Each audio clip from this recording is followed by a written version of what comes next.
उस समय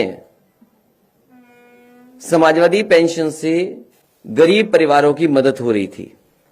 समाजवादी पेंशन योजना को पुनः शुरू किया जाएगा। इसके अंतर्गत वृद्ध जरूरतमंद महिलाएं, बीपीएल परिवार, उनको प्रतिवर्ष 18,000 रुपए पेंशन देने का काम समाजवादी सरकार में किया जाएगा। पहले ये योजना जो समाजवादी पेंशन योजना थी, वो साल में 6,000 रुपए मिलते थे और लगातार बुंदेलखंड का कोई गरीब परिवार नहीं मिला रहा होगा जिसको समाजवादी पेंशन से जोड़ा न गया हो। इसी तरह मुझे याद है, कभी कभी मैं जब टीवी में देखता था कि कोई खबर ऐसी है जहां पर गरीब परिवार के साथ संकट या परेशानी में है, तो उनको समाजवादी पेंशन से जोड़ करके उन परिवारों की मदद की जाती थी। इसी तरह बनारस में मुझे याद है, मुसहर बिरादरी के लोगों की खबर मैंने टीवी पर सुनी थी और उसको जब मैंने देखा तो जिस जर्नलिस्ट ने वो खबर बनाई थी, उस जर्नलिस्ट से मैंने बात की। उसने कहा कि मैंने तो कम दिखाया है, लेकिन इससे ज्यादा हालत खराब है मुसहर बिरादरी के लोगों की। उसी समय वहां के जिलाधिकारी जो मौजूद थे बनारस के, मैंने उन्हें फोन किया और मैंने कहा कि इन परिवारों को समाजवादी लोहिया आवास से जोड़ करके और सभी परिवारों को जो महिलाएं गरीब हैं इनको समाजवादी पेंशन देने का काम हो। उसी समय जिलाधिकारी ने उन परिवारों को समाजवादी पेंशन से जोड़ने का काम किया। इसी तरह कुशीनगर के जिलाधिकारी थे, जब उनको ये सूचना मिली तो उन्होंने कहा कि हमारे बजट थोड़ा कम है, अगर जिले को बजट ज्यादा मिल जाएगा तो इस तरह के मुसहर जाति के और तमाम ऐसे परिवार हैं उनको भी हम जोड़ने का काम करेंगे। तो उसी समय फैसला लेकर के बजट बढ़ा करके उन परिवारों को भी जोड़ने का काम किया। जिस समय मैं बुंदेलखंड में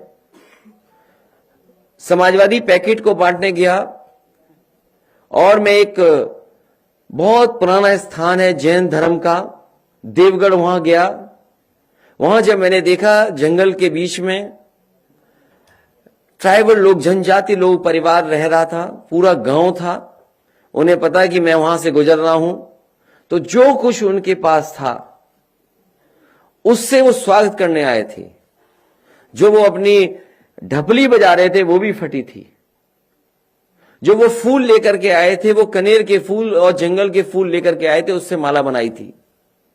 और जब मैंने उनके घरों को देखा कि वो पॉलिथीन या टीन में रह रहे हैं और घर भी पूरा नहीं बना है, उसी समय जिलाधिकारी क्योंकि साथ थे, मैंने कहा कि इस गांव को पूरा का पूरा लोही आवास दे दिया जाए। और मुझे खुशी है इस बात की कि मुझे जानकारी मिली जब मैं पिछली बार अभी ललितपुर गया था कि पूरा का पूरा गांव लोही आवास से बन चुका है। सभी को उस समय उस योजना से जोड़ा गया और साथ ही साथ समाजवादी पेंशन देने का भी काम हुआ था। इसी तरह लखनऊ मोहल्ला, लखनऊ में पीजीआई के पास सपेरे रहते थे और उन सपेरों को जगह ले ली गई थी आवास विकास के माध्यम से। उन सपेरे परिवारों की कोई मदद नहीं हो रही थी। समाजवादी सरकार बनी थी, लोही आवास के साथ साथ उन्हें समाजवादी पेंशन से भी जोड़ने का काम होना शुरू हो गया था।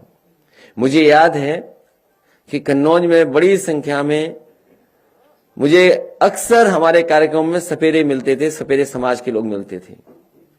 और पता नहीं क्यों सपेरे समाज के लोगों से हम समाजवादियों का लगाव रहा है।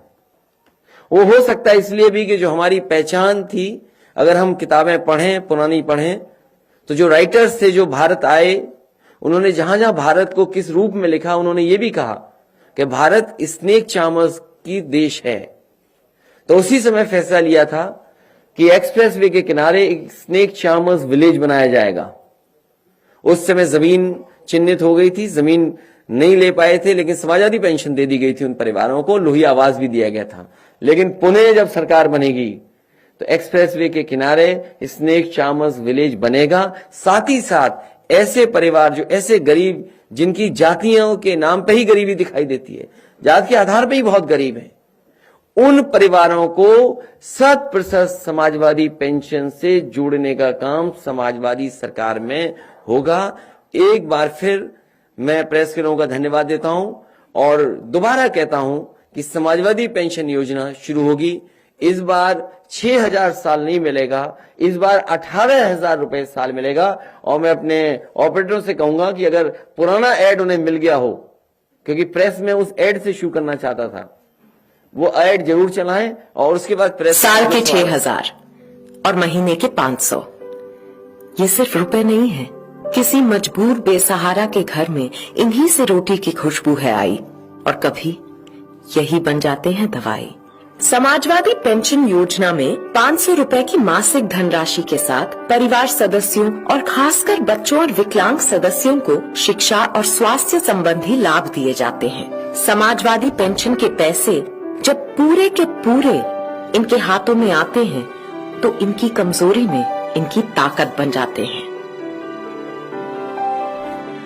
कुछ लोग कहते हैं इतने रुपए में आजकल क्या होता है, ये तो उनसे पूछिए जिनके पास इतना भी नहीं होता है। नहीं भाई, 500 रुपया घर है, हालत बिगड़ी है, गाँव से बहुत मदद है। माना आज के हिसाब से ये कुछ कम है, लेकिन किसी ने इतना भी सोचा और कर भी दिखाया। ये क्या कम है? समाजवादी पेंशन योजना गरीब परिवारों में महिला मुखिया के नाम ई पेमेंट के माध्यम से सीधे उनके बैंक खाते में जारी की जाती है। बस ये सिलसिला हमेशा यूं ही चलता रहे, बढ़ता रहे, गरीब और बेसहारा का कोई सहारा बनता रहे।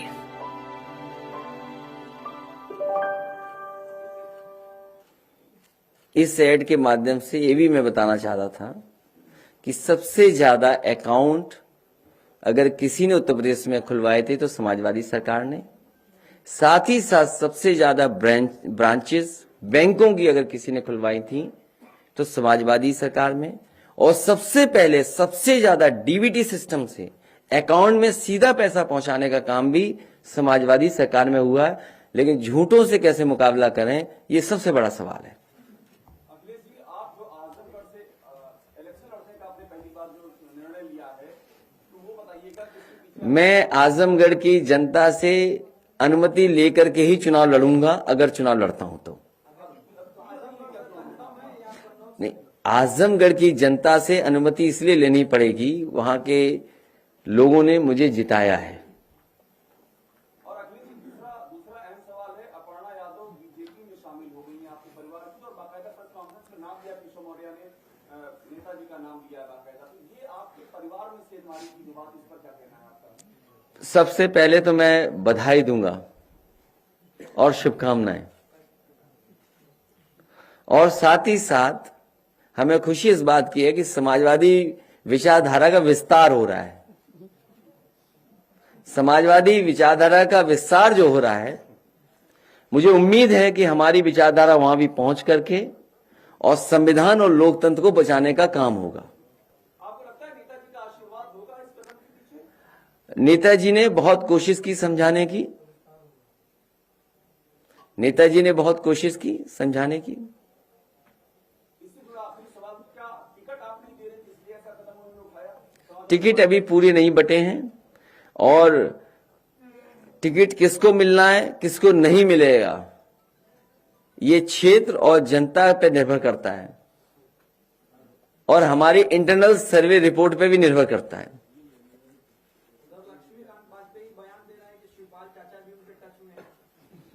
और वो भी बता दें कि वो भी किसी के टच में है। ये देखिए, मैंने अगर रोका ना होता, अभी परसों ही मैंने रोका, क्योंकि हम देखिए, एक बात तो साफ है, एक बात तो साफ है कि समाजवादी पार्टी ने जिनको लिया है और जिनको साथ लेकर के आए हैं, उनका जनाधार है और व्यापक जनाधार है। जिन लोगों को समाजवादी पार्टी में जोड़ा है, और आज जरूरत के हिसाब से और जिन राजनीतिक परिस्थितियों में आज चुनाव आगे बढ़ रहा है, उसमें समाजवादी पार्टी का कोई मुकाबला नहीं कर सकता। उत्तर प्रदेश की जनता बदलाव चाहती है, परिवर्तन चाहती है। उत्तर प्रदेश की जनता भारतीय जनता पार्टी को हटाना चाहती है। उस विकल्प में समाजवादी पार्टी के साथ इतने बड़े पैमाने पे जनता खड़ी है, और जनता का साथ देने के लिए समाजवादी लोग खड़े हैं। तो ये आपको याद होगा, 2 दिन पहले जब मैंने प्रेस कॉन्फ्रेंस की थी, वो इसीलिए की थी कि उस दिन कहा कि अब भारतीय जनता पार्टी को हम नहीं तोड़ेंगे, जो आना चाहेंगे उन्हें नहीं लेंगे।